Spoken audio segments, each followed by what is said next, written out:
Hello and welcome to C-Step Podcasts. The topic of this podcast is planning for smart urbanization in Karnataka, India, and it is being delivered by Srimoy Bhattacharya.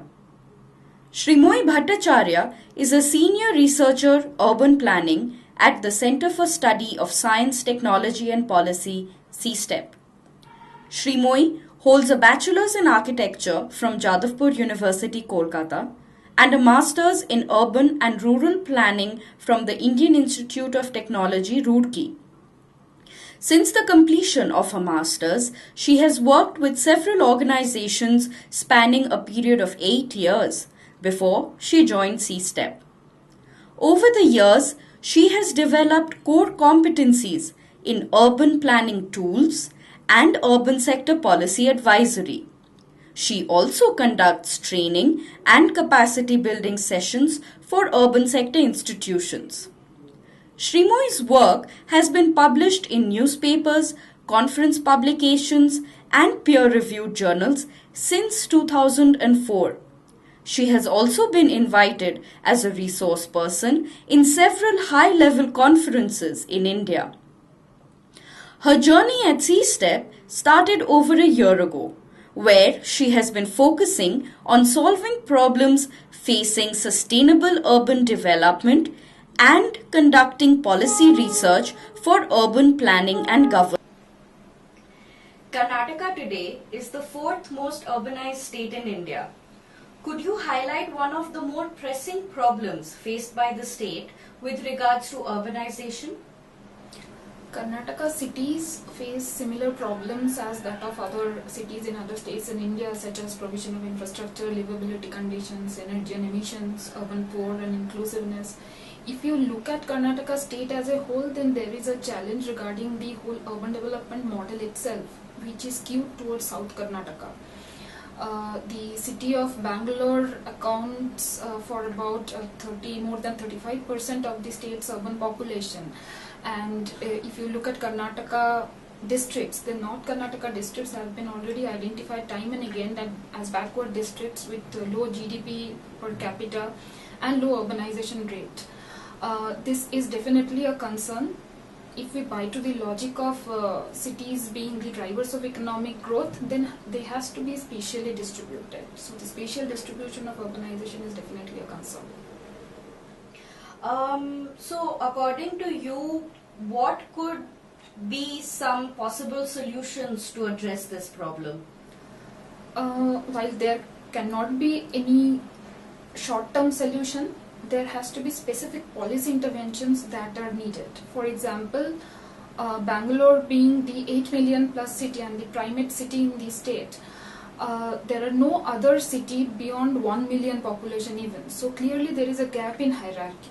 So first there is a need to develop second or third tier cities in Karnataka, and secondly they have to be distributed well over the spatial canvas of Karnataka.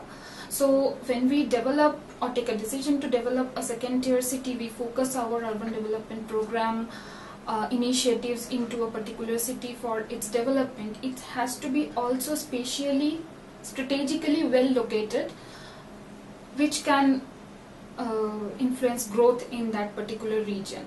So I also believe that the recently launched Smart City program under Government of India is also a good opportunity to address this problem.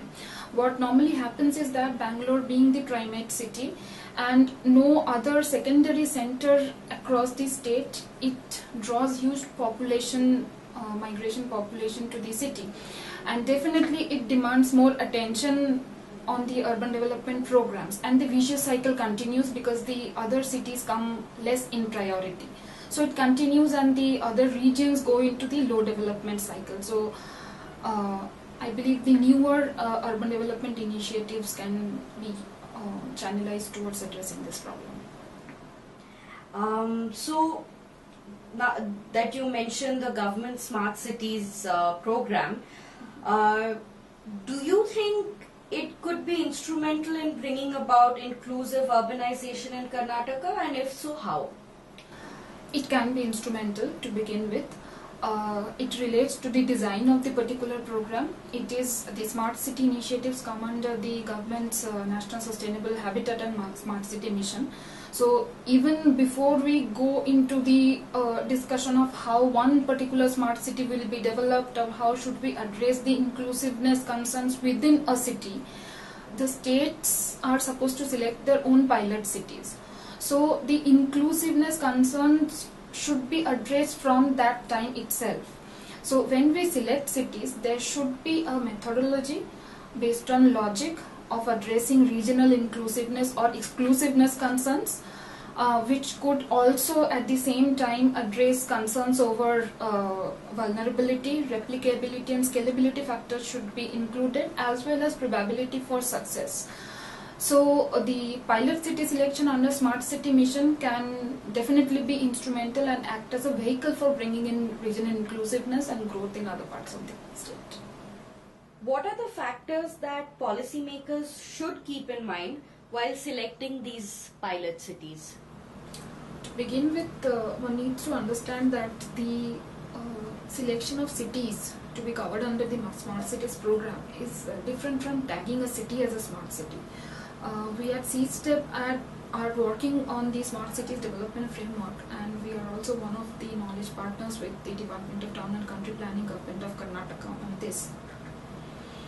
So, to our analysis, there are 4 major aspects that need to be considered. One is to address the regional inclusiveness criteria that we discussed so far.